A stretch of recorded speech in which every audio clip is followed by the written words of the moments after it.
Thank you so much for tuning into today's Author Talk series brought to you by the Library Speakers Consortium. The Library Speakers Consortium is a partnership of more than 450 library systems across the US, Canada, and New Zealand with the goal of making Author Talks more accessible to communities of all sizes. I am Brandon Adler, your host and moderator in conversation with each of the acclaimed authors and presenters that you will hear from throughout our series. Today, we are so honored to have New York Times bestselling author Nate Klemp with us to talk to you about his newest book, Open, Living with an Expansive Mind in a Distracted World. Hi, Nate. Hi, so good to be here. People are super excited to get started. We have a lot of great questions that were pre-submitted, so I want to jump right in. But before we do, let me give everybody that standard housekeeping information that keeps everything running smoothly.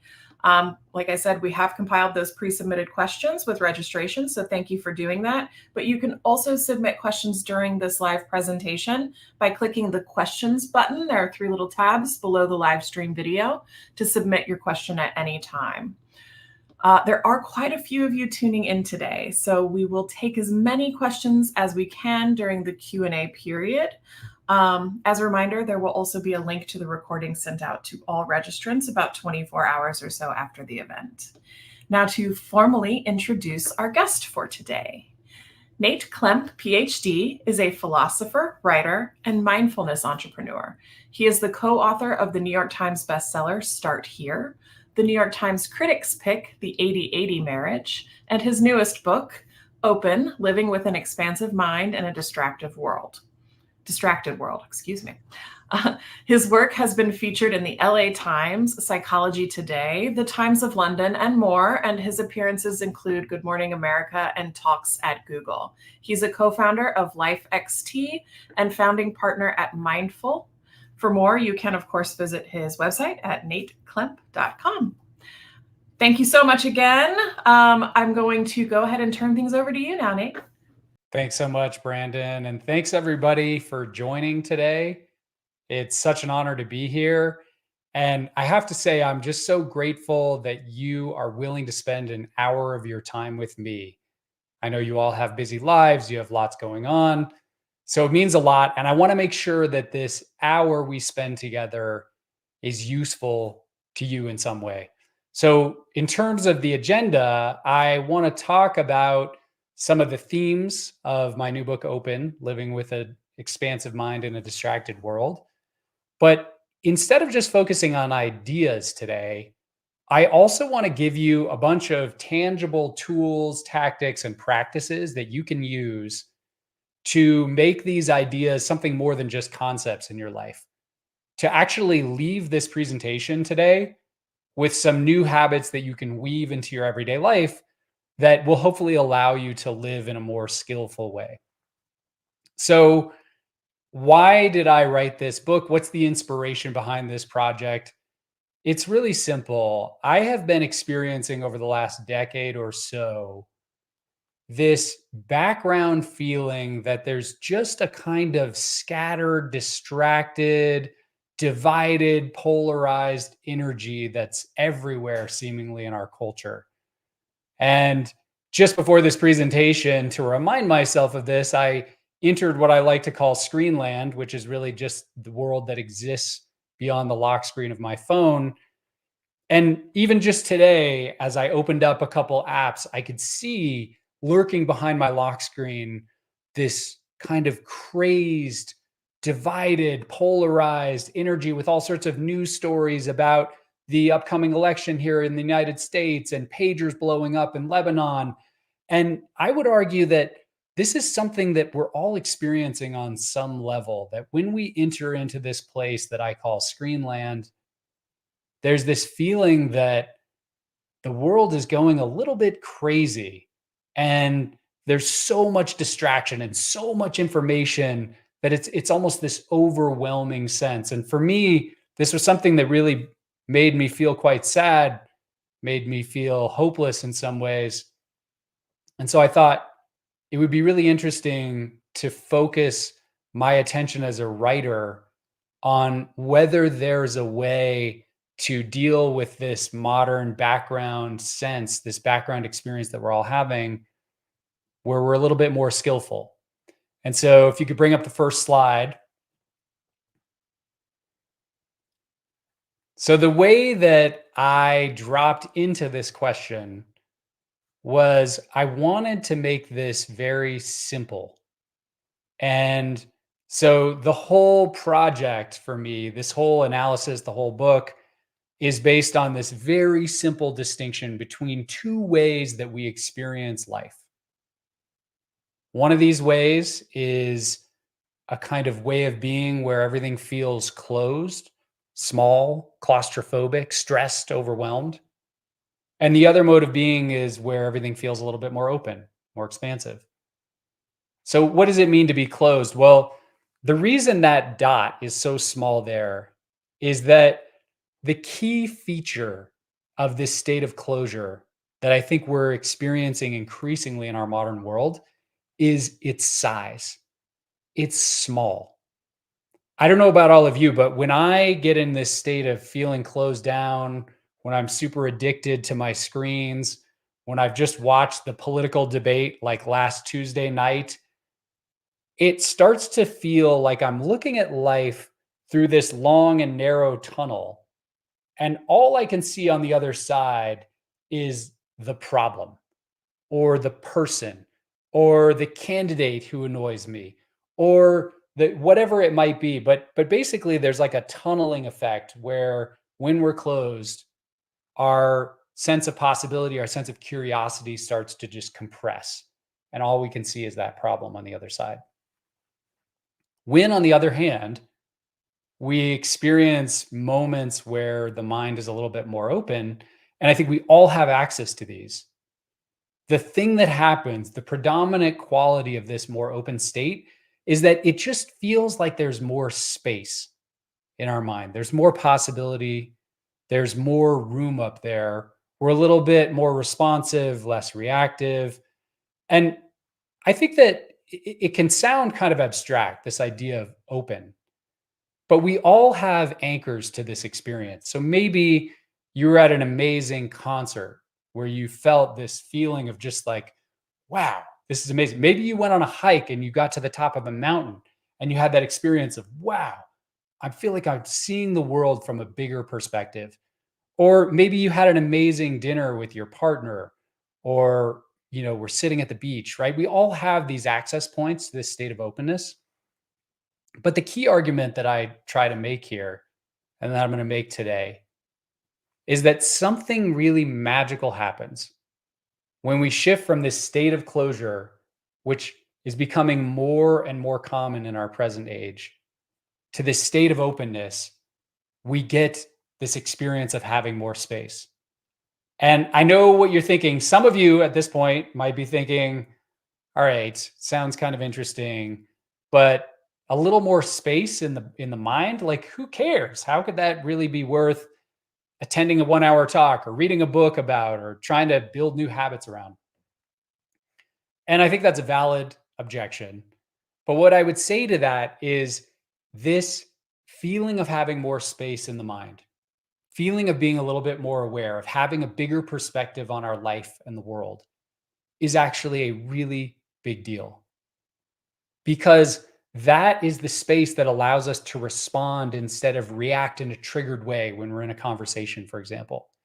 That's the space between stimulus and response that allows us to build new and better habits and to interrupt the bad habits that we all have in our lives. It's the space of possibility, the space of creativity. Ultimately, this is the space of freedom. Because when we are more open, when we are able to see the world and our lives from this bigger perspective, our automatic habits no longer run the show. We have a little bit more awareness and consciousness about what's happening in our own minds, what's happening in our relationships, and we're able to make better, more free, more autonomous decisions about where we want to spend our attention, what we want to prioritize in our lives.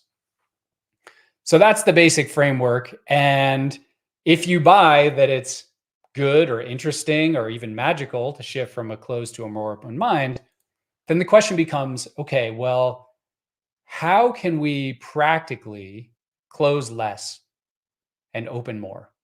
So that became my question as I was sitting here in the middle of COVID. That's when I was writing this book, feeling this kind of madness around me in the ether. I wanted to really explore this question on two levels. One, to investigate the science, to investigate ancient wisdom. My training is in philosophy, so I was going back to some of those sources, but also to explore this as a more experiential project. So what I did is I ended up creating some different experiences or experiments that you can read about all of these in the book. I'm going to talk about two of these in more detail today. But the basic idea is I wanted to really explore these various tools for interrupting the momentum of closure, but also cultivating more openness firsthand.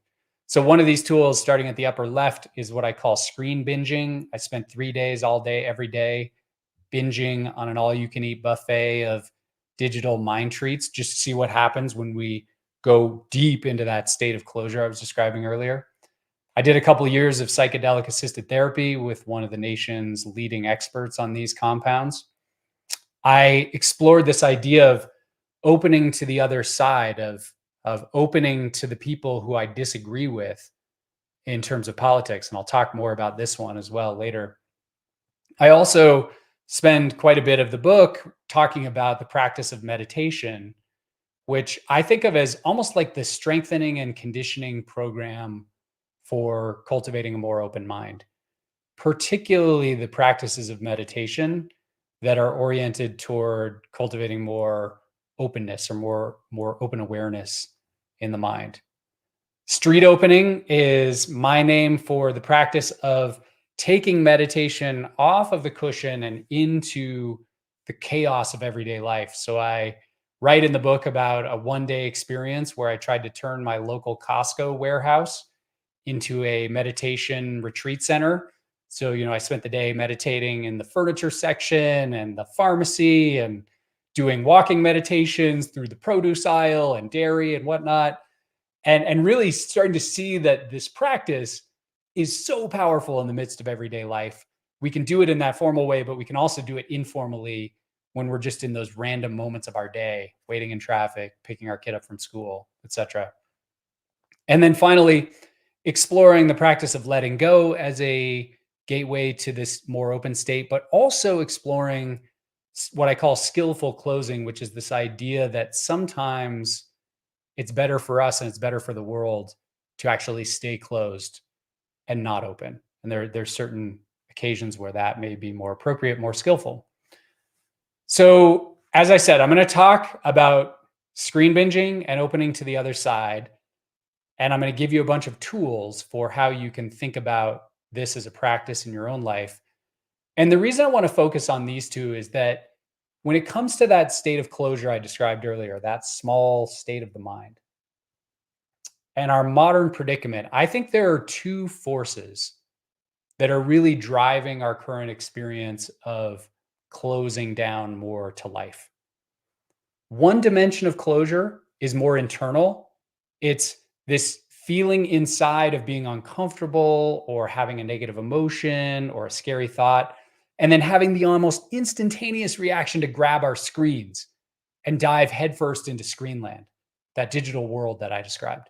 So I would describe that as a kind of screen addiction to closure. And that's happening on an internal level. That's the first one we're going to explore.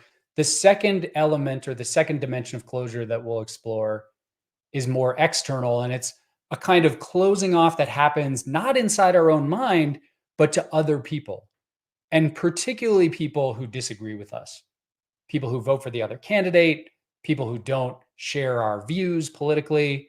So we'll talk about how we interrupt both sides of closure and a number of tools that we can use. And as we go through this, I'm going to give you a couple moments to just take a step back and reflect on your habits and maybe write a few things down. So if you have scratch paper or if you have a phone, which you probably do, you can use that to record your answers as we go. Okay, so let's start with this first dimension of closure, screen addiction, closing down to discomfort by seeking refuge in our screen. That word addiction is a very loaded one. I just want to be careful here to distinguish this form of addiction from substance abuse addictions, things like alcohol, cigarettes, other substances, drugs. This is what psychologists would call a behavioral addiction. So we're not addicted to a particular substance, but we're addicted to the experience of novelty. Because if you think about what's driving this addiction for all of us, it's the fact that when we go through our lock screen on our phone, there's something new there. There's like new text messages that we haven't read. There are new emails that we haven't seen. You go to your news app, there's new news stories about the world that you haven't read. You go to Instagram, there's a new feed full of content. And the researchers in this field call this a variable reward that we're getting. So instead of just getting a predictable reward, when we open our phone, we're getting an unpredictable reward. We're getting novelty. And so what's resulted from this is that for many of us, I would argue this is what the first 10 to 15 to 30 minutes of our day feels like.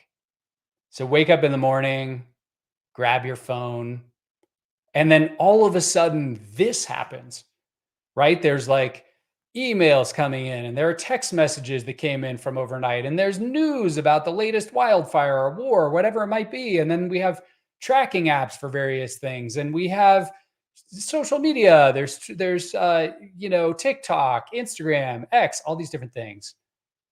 And as a result, we're just flooded with information, this deluge of notifications and information. And you might think that the problem here is that we are flooded by all of these different distractions, but I actually don't think that's the real problem. Yes, we are distracted, but the real problem isn't just that we have all of these things bombarding us at all times. The real problem is that we crave these distractions.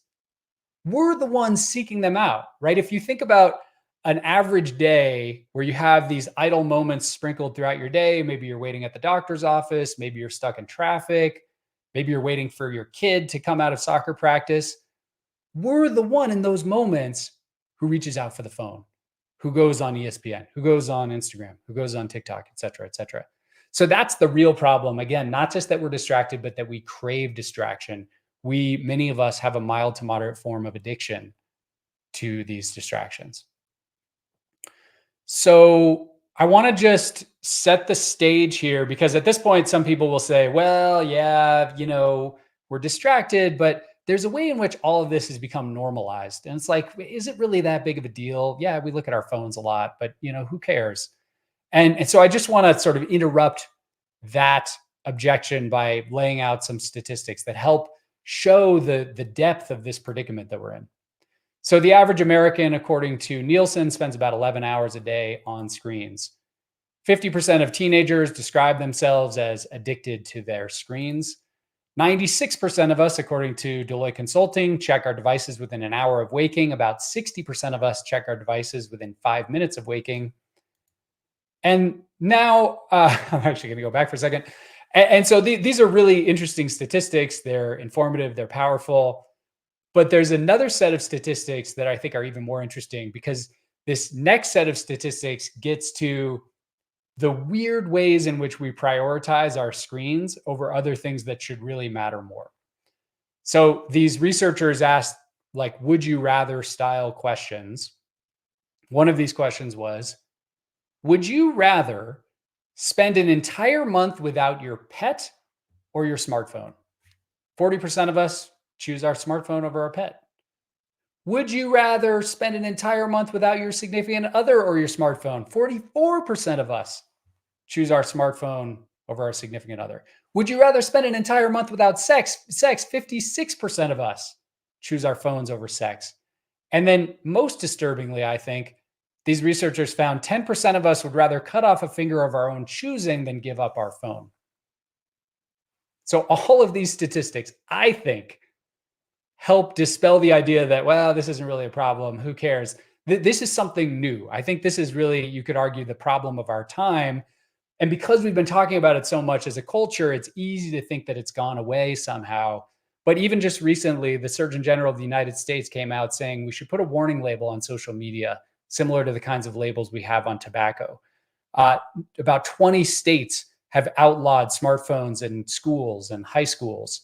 So there's a lot going on here, and all this is to say that I think this problem should have our attention because it's operating in the background of all of our lives, and it's operating in a way that's mostly unconscious. So at this point, I want to give you a first opportunity to take a step back and just reflect. We all have our own sort of idiosyncratic list of distractions that captivate our attention. And it can be useful to write down your top 3 digital distractions. Or if you're not going to write them down, maybe just make a mental note of what these are. So some examples include news, email, text, social media, TV, Netflix, online shopping. There are many others here: sports betting, NFL. The list goes on and on. But it can be helpful just to gain this little sliver of awareness because, as I said, most of this is happening unconsciously. So simply by bringing our attention to the distractions that we have in our lives, that's the first step toward breaking the habit.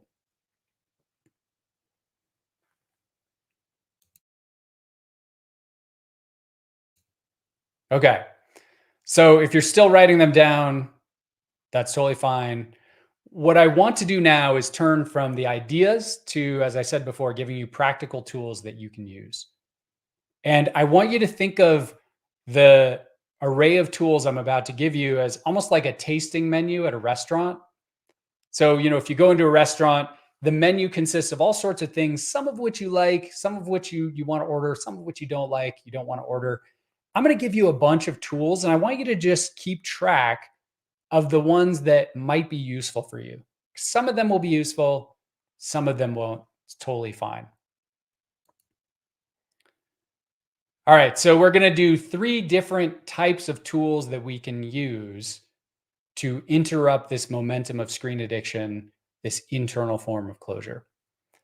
And the first tool comes out of the experiment that I described briefly before of screen binging. So these are tools where instead of trying to resist our devices as a way to interrupt this habit, we say, well, what would happen if we actually consciously indulged way more in our devices?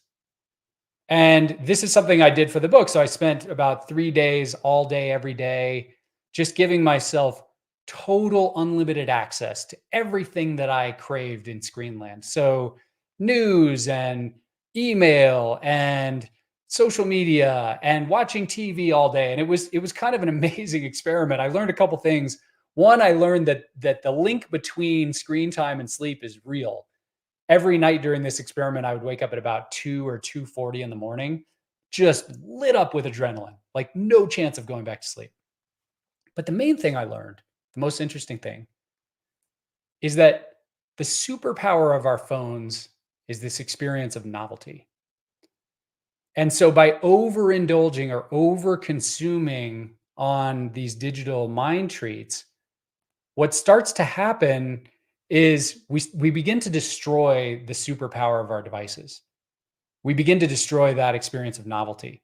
By the end of 3 days of doing this all day, every day, it felt like I had seen everything there was to see. Like there was nothing new. And so I remember I woke up the day after this 3-day experiment and I had the thought, this is where I usually go grab my phone and go to the bathroom. And for the first time in an entire decade, that desire just completely fell flat, wasn't even there. And it actually stayed around for a surprisingly long time. So the idea here, and this is an idea that you can think about 1950s parenting advice. If you catch your kids smoking cigarettes, have them smoke 2 or 3 packs of cigarettes till they throw up. They'll never touch them again. Uh, I'm not recommending that, by the way, as parenting advice, but that idea is sort of a similar concept. This is also an idea that comes out of Tantric Buddhism, where they call this feast practice. And the idea is that by overindulging, we can begin to burn out the roots of these desires. So how might you do that? Well, if you want to go crazy like me, you could think about doing this for an entire day. 3 days is probably not reasonable for anybody who's on this call. But maybe you go for an entire day and you say, hey, I'm going to give myself today to just absolutely go all out with my phone, just anything I want to see all day. That's good. You might say that's too much. And another way you could do this, the second tool up there, is to think about actually pairing this binging technique with a fasting technique. So spending half of your day just allowing yourself to binge on your device, and then spending half of your day where you maybe leave your phone at home and go out into nature and just experiencing that contrast. What we're doing when we're doing this is we're radically disrupting our ordinary habits. And usually we think about doing this by abstaining, by resisting, but it turns out you can do this by indulging as well. So you might say, okay, all of that sounds good, but it's a little bit crazy. That's never going to happen for me. You can even do this in a way that I call conscious in the moment binging. And this is super practical. All of us can do this. You don't have to take any time out of your day. The basic idea is you catch yourself sitting there at the doctor's office thinking, wow, I really want to pull out my phone right now and see what's happening on TikTok. In that moment, if you simply pause, then allow yourself to indulge in TikTok, but indulge in TikTok consciously, where you're actually watching what's happening in my mind, what's happening in my body, what is the experience that accompanies TikTok. And most importantly, when you finish TikTok or Instagram or whatever it is, to really take a moment to just check, like, do I feel better after this? Do I feel worse? For me, when I do this, I usually notice that I feel worse. Like my energy level has dropped. I feel a little bit more scattered. And that can be really helpful motivation for the next time that desire sets in. So these are the indulgence-based tools. If any of those sound interesting to you, just make a note of that. Now there's another suite of tools, which we might call environmental design tools. So these are based on the idea of environmental design, or it's also called behavioral architecture in the field of habit formation research. The basic idea here is that when it comes to something that's an addictive behavior, we want to see if we can create temptation-free environments. So in other words, we want to see if we can create environments where there's friction between us and the source of our craving, and we take the friction away from us and the things we actually want to spend our time and energy and attention on. So how can we do that? Well, there are 3 levels. One is we can think about how do we design our home, our physical space. So the first tool here, kick your devices out of your bedroom. This one, I get a lot of pushback on. People say, there's no way I could do that. Like, how would I know what time it is in the middle of the night? How would I wake up in the morning? Well, it turns out you can buy these alarm clocks on Amazon. They're like $5, $10. I just bought one for my teenage daughter, and they'll help you wake up. They'll help you keep time while you're sleeping. So that's a really great first step. You can also create a place in your house that I would call a phone home, a place where your phone lives, rather than just having it around in your pocket within arm's length all the time when you're at home.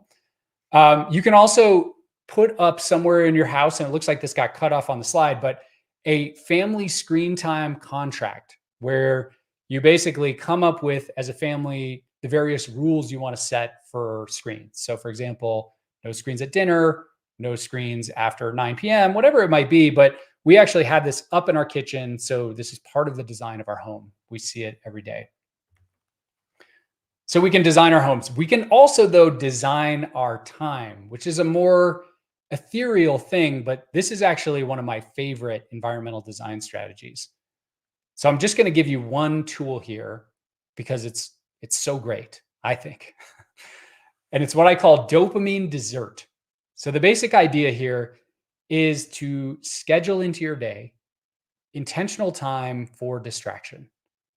And I know that sounds crazy, but for me, I do this at lunchtime every day. I give myself 30 minutes, 45 minutes, where I basically say, I can do anything I want in Screenland. I can go to any news site. I can go to Instagram as long as I want. I can just completely gorge on these digital mind treats. And what's great about this is it interrupts this other habit that many of us fall into where we're sort of like checking up on things throughout the entire day, where every idle moment in our day is turned into a chance to check the latest scores or check the latest news or check our email or whatever it is.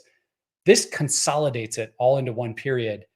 And I think what's particularly helpful about this habit or this tool is that, for example, if you have dopamine dessert sometime in the middle of the day and you think to yourself in the morning while you're trying to focus on something else, so I really want to check the news, you can just think to yourself, oh, I don't need to check the news now. I've got dopamine dessert coming up. And just as dessert at the end of the day is way better if you don't eat the chocolate cake until dessert time versus eating chocolate cake all day throughout the day, like you get to dessert and it doesn't really even taste that good anymore. It actually makes the pleasure that you experience by checking your emails or your texts or the news so much more intense. It heightens the experience of pleasure that you get from these digital distractions. So that's dopamine dessert. And then finally, we can think about environmental design in our devices themselves. So we can actually design our devices to be more temptation free by, number one, deleting distracting apps from our home screen. Delete's maybe the wrong word there, but we can move those distracting apps to screens far, far away from our home screen. We can silence all non-essential notifications so that we're only getting notified for something that's truly important from someone who's truly important. And then there are all sorts of modes on our devices, like focus mode on iOS, do not disturb mode. We can use these to our advantage as well. So these are all environmental design tools. If any of those sound of interest, like they might be helpful to you, maybe make a note of that.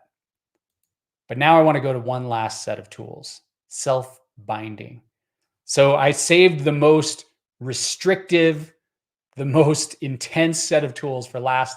Self-binding is a concept that comes from other forms of addiction research. And the basic idea here is that if we really want to get serious about this, we can create constraints that make it actually impossible during various times of our day to engage in this behavior of screen addiction. So how do we do that? Well, there are a couple things you could try. One of these tools is a really cool thing. Some of you may have heard of this, some of you may have not. It's called a K-Safe. K is short for kitchen safe. And we actually have one of these. I brought it along. So this is what a K-Safe looks like. It's like a plastic bucket, and it has a lid on top where you can basically dial up the amount of time you want to set the K-Safe for. You can load it up with all of your devices, your iPads, your remote controls, your smartphones. And then let's say you select 2 hours, you push the button on top, a 5-second countdown happens, and then the device locks. And there is no way to get your device, short of taking a sledgehammer to the K-Safe, breaking the K-Safe, potentially breaking all your devices. So you just have to wait. And when I do this, for the first few seconds, maybe 30 seconds, I have this freak out moment where it's almost like a moment of panic. But then it's quickly followed by this moment where I feel a kind of relief. Like I don't have to check my devices. I can go outside and sit there and look at the sunset. Isn't that amazing? So that's one thing you can do. You can also buy a dumb phone. So some people now are downgrading their phones to flip phones. This I would love to do myself, but there are just certain apps that I use that are important to me. So there's another way you can actually dumb your phone down, which is a thing called the brick. This is the brick. You tap your phone to the brick, and after you tap it, your smartphone becomes a dumb phone. And then the only way to get your dumb phone turned back into a smartphone is to tap it to the brick again. So there are all sorts of clever ways you can just modify the technology itself. But maybe the most simple way to do this, to bind yourself, is to just leave home without your device occasionally. And not all of us can do this, but maybe you could go on a 15-minute walk around your neighborhood with no phone. Maybe you could go for a hike. Maybe you could go out to dinner. Maybe you could even go for an entire weekend without a phone. Again, for some of us, this works. For some of us, it doesn't. But this is another set of strategies, maybe the most extreme set of strategies that we can use to interrupt the momentum of closure so that we have more access to that kind of open, expansive mind that I described earlier. So let's take another moment here to reflect. Write down 1 to 3 habits that you could use to interrupt the momentum of closure in your life. And I've tried to put the full menu here of different possible habits. So if you don't remember all the ones I went over, they're all there, right? The screen binging habits, the environmental design habits, the self-binding habits. And my recommendation here would be to either write these down or make a note of them somehow. Maybe it's a mental note. And then for the next week, if you're open to it, see what happens when you run the experiment of building these habits into your everyday life for a week. Just see what happens, see if there are any changes. If it's too much at the end of the week, you can stop. But if you notice at the end of the week, wow, this is really working for me, then you can use that as motivation to continue building the habit.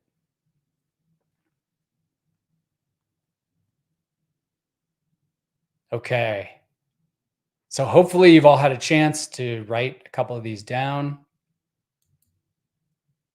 I want to shift gears now from that internal experience of closure, the experience of addiction, mild to moderate flavored to our screens, to a closely related experience of closing in the external world, closing down to each other politically. And this is actually a topic that got me started on as a writer. This was my first sort of area of exploration. I was a PhD candidate at Princeton University. My dissertation was about political polarization.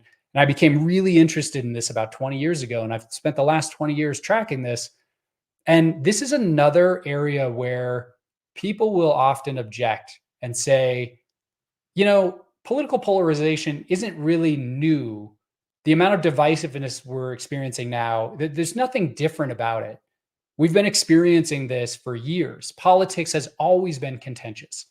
And I think that's true, but it's also true that if we look closely at the statistics, something different is happening now. So if we go back to 1980, 47% of Americans felt favorable and warm toward the rival party. In 2020, 40 years later, 25% of Americans felt favorable and warm toward the rival party. It'll be interesting to see if they do this study again, which I'm sure they will in 2024. I would imagine that number might fall again.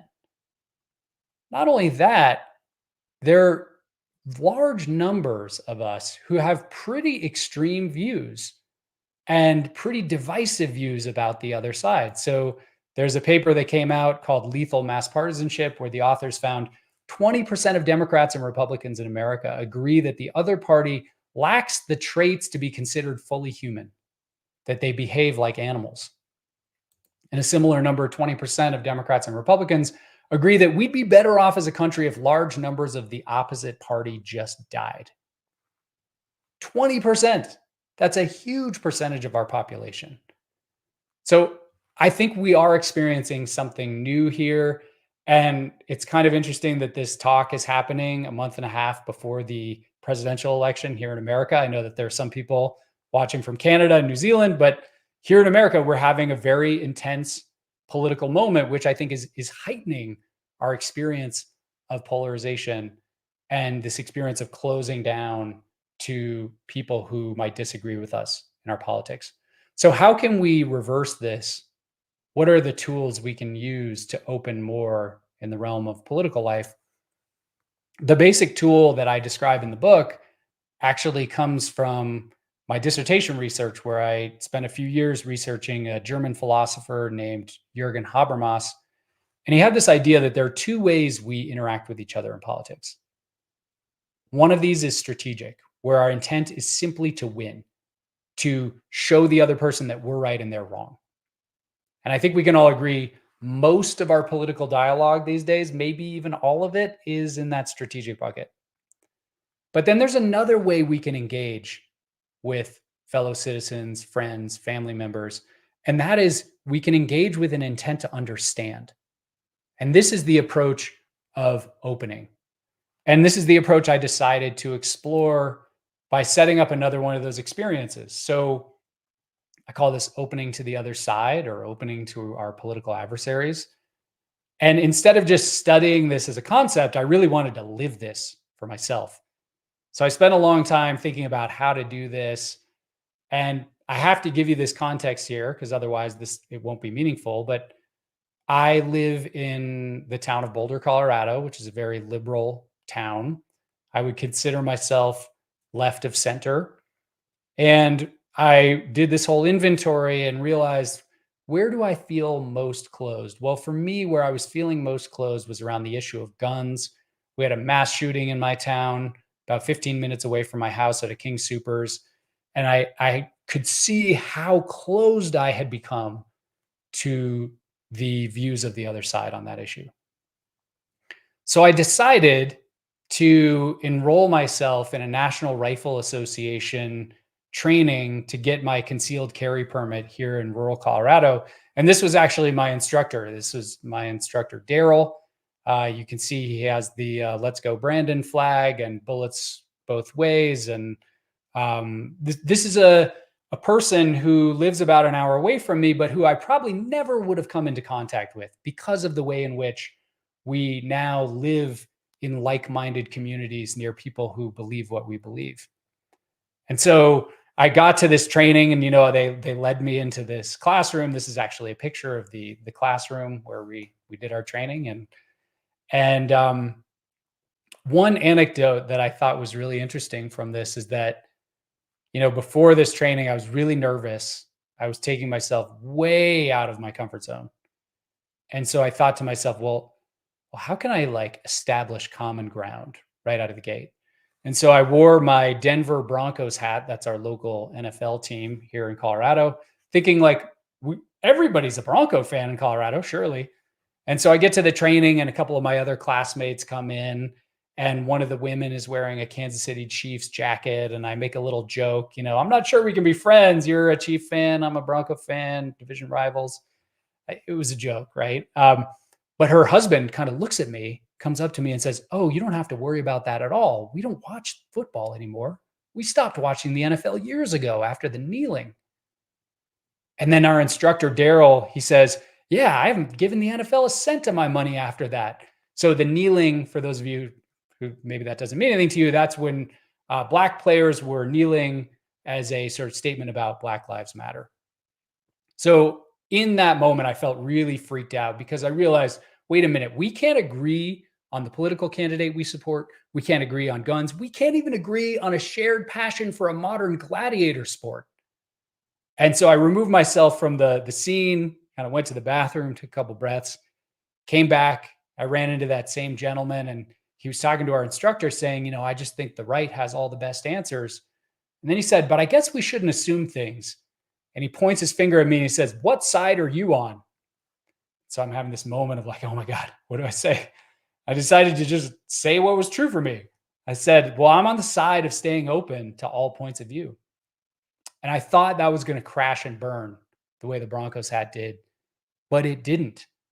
Everybody in the room started smiling and said, yeah, it's crazy. Why aren't we talking to each other?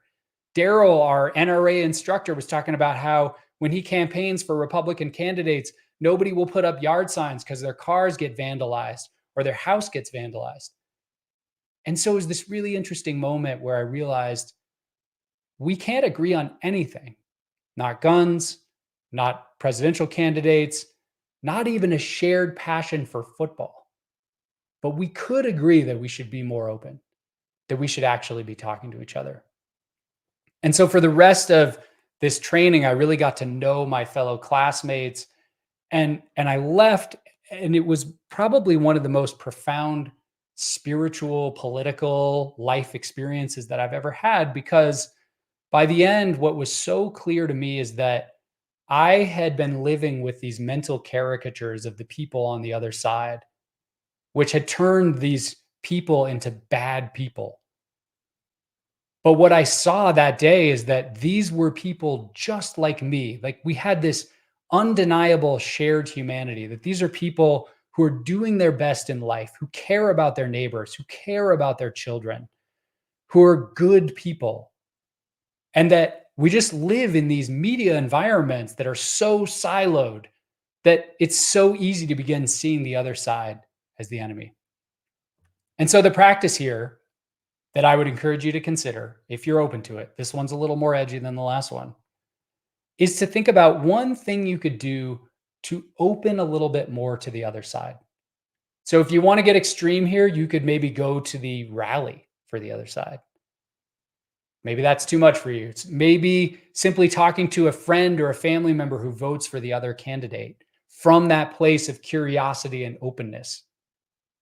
Maybe it's even simpler. Maybe it's just a matter of diversifying your information sources. So just reading the opinion page for a daily newspaper where the editorial board has a different view from your own. In my case, I really try every day to read the editorials coming out of the New York Times and the Wall Street Journal because there's just a kind of point counterpoint there. I want to know what the other side is thinking. I don't want to get stuck in my own beliefs, and I don't want to get closed down to the other side politically. So maybe just think about those potential practices. Maybe there's something else that comes up for you. And my hope with all of these is that you now have a few new habits, a few new tools that you can play around with for the next week and just see what sticks, see what has the biggest impact for you. So I'll just close before we go to Q&A by reminding you that all of these different stories and many more are in the book Open, as well as a much deeper dive into the science behind all of this. And you can also find some resources on my website, nateklemp.com.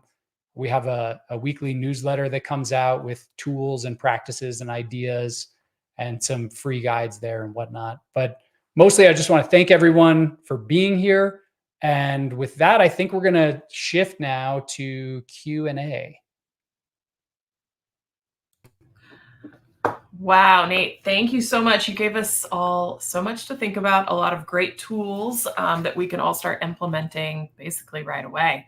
I want to start real quick with Susan's question. She just said, would you please say and maybe spell the exact name of the German philosopher that you mentioned? Jürgen, is there like a chat or something that I could put it in? Maybe not. You could put it in our chat together and then we could drop it into the live chat. Jürgen is Jugen, and then Habermas is Habermas. And there's an umlaut over the first U in Jürgen. And that theory that I was describing comes out of his seminal work on democratic theory, which is called A Theory of Communicative Action. And it is, let me just give you a warning. If you're going to dive into that book, man, it is super dense. German philosophy has a reputation for being really intense, but it's also very interesting. Thank you. So let's go with Tiara's question from Plymouth District Library. Tiara says, how were you able to find a balance between science, experience, and the magic that is daily life when writing Open and creating an interesting narrative? That's such a good question.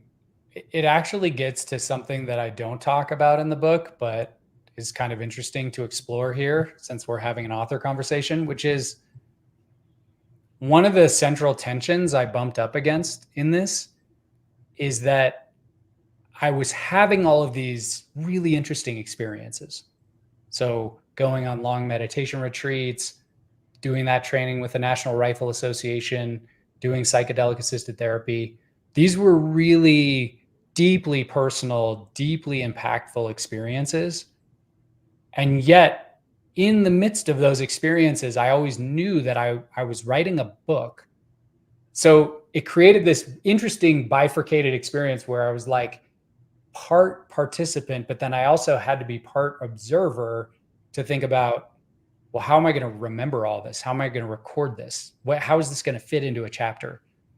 So that actually ended up being a really interesting experience. And I did my best to manage it. But I will say that once the book came out, it actually felt kind of freeing because I knew now I could have these experiences without the obligation to feel like I had to record it. and write it down. If that makes any sense. So That so is that was definitely an interesting tension, which again I didn't really talk about that in the book, but it was definitely something, and I've heard other writers talk about this as well, that when you're recording it, you're kind of half in it and half out of it. Mm-hmm. It sounds like that goes into the introduction of your next edition. Yeah, Your maybe. updated edition. Totally. So Katrina is asking, and I think this is in the context of the people that can practice openness. Katrina says, which contexts are most suitable for your recommendations? Are you generally referring to people living in the daily grind who are otherwise in a safe and secure life? I would say yes. It's like Well, it wouldn't work for people under duress, like they've just gone through. yeah. So this actually gets to a concept that we didn't have time to explore today, but is introduced in the end of the book, which is this idea of skillful closing. And the reason I think that's important is that it's easy to say, well, we should all be more open all of the time in all contexts. And I think the deeper I got into all of this, the more I saw that is not true at all. Sometimes the most skillful thing we can do is actually stay closed down, stay distracted. And so, yeah, everybody is approaching our modern world from a very different socioeconomic context, very different life context. And if your context is one in which there's so much coming at you, there's so much trauma, there's so much, I mean, you're basically just struggling to survive, then this probably isn't a set of tools that's going to be of interest to you. It's probably more important to just focus on that daily task of making it through the day.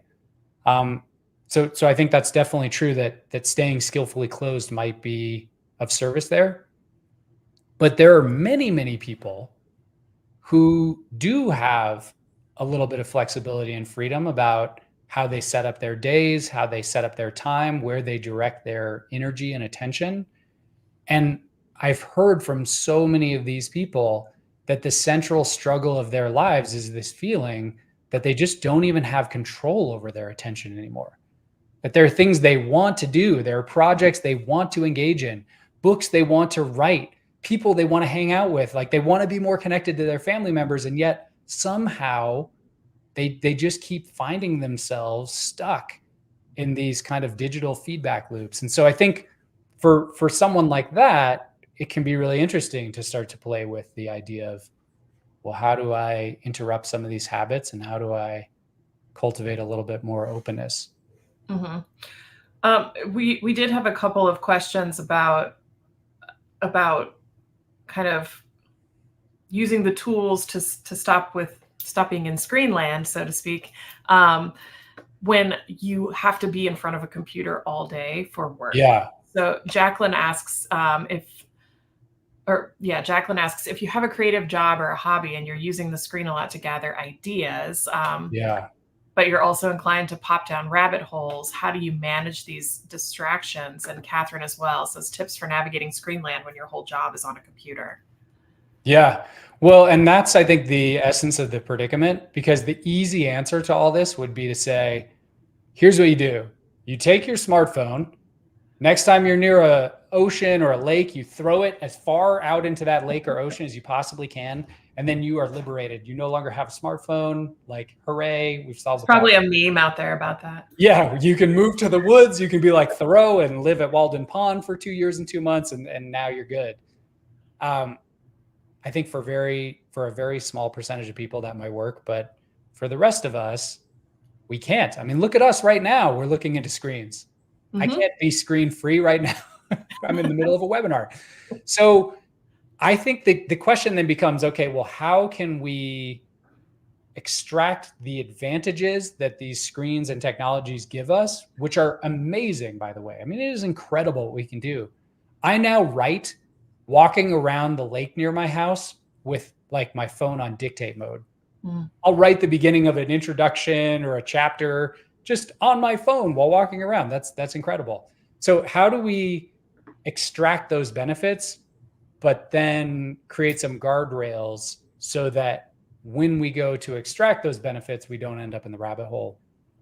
And that's where I think setting up your devices in different ways can be useful. So, I talked about this device called the Brick, where you can basically turn off all your distracting apps. There are things like focus mode, where you can make distracting apps go off your home screen at various periods in the day. And then some of this is just about like trying to create these structures, something like dopamine dessert, where you still have time for those distractions. Because it can be kind of scary to think like, well, if I'm just like restricting myself from all distraction, then there are actually things I kind of want to know. And when is that going to happen? Well, if you have a dedicated time for it, that can be useful. So I think it is really just a matter of figuring out the right combination of tools and practices for you, and then seeing if you can be really intentional about holding yourself to that. Yeah, I really like the idea of the Brick, which I'd never heard of before, because then you can still get in touch if there's an emergency, or if you need to call your child, your children need to call you. I didn't even know something like that existed. Yeah.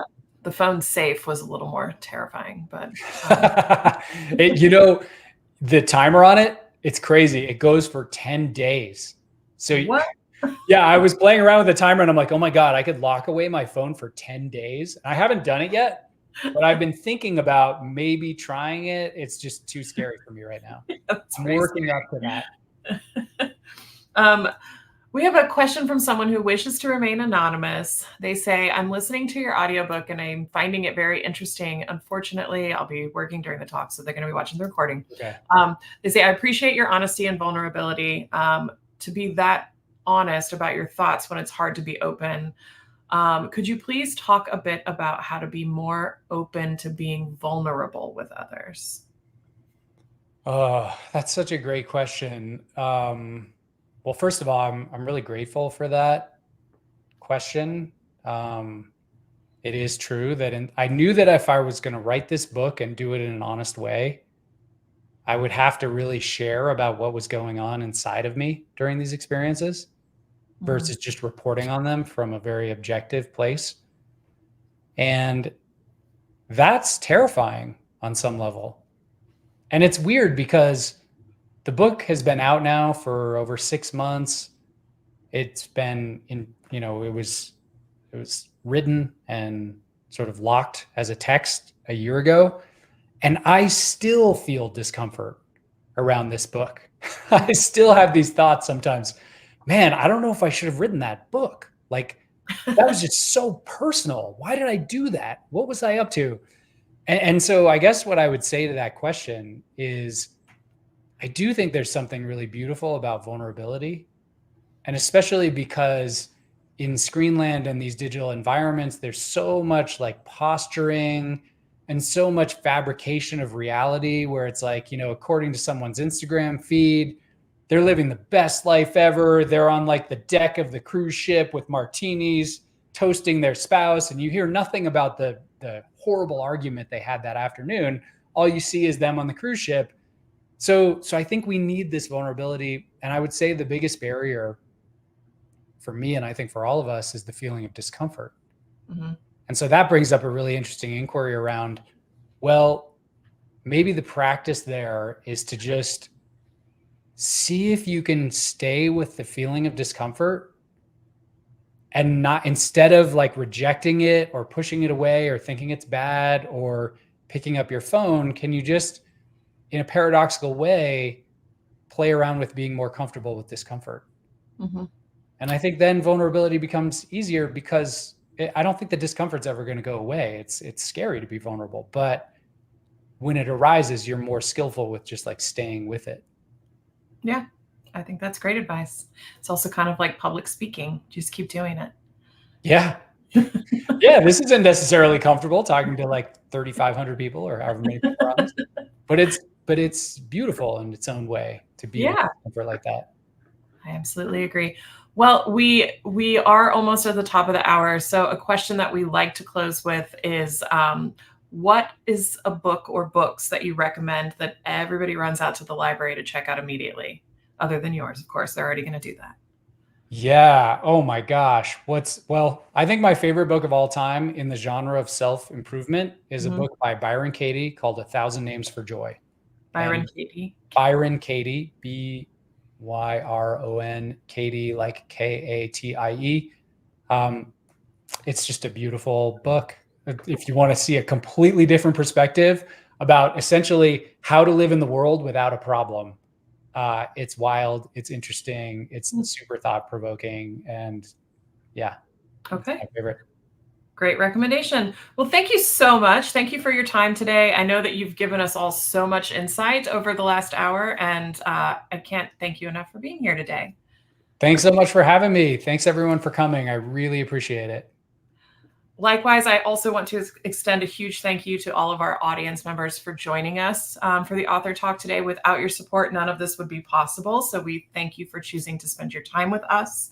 Below the live stream video in that resources area, if you scroll down, you can find a link to Nate's book, Open: Living with an Expansive Mind in a Distracted World.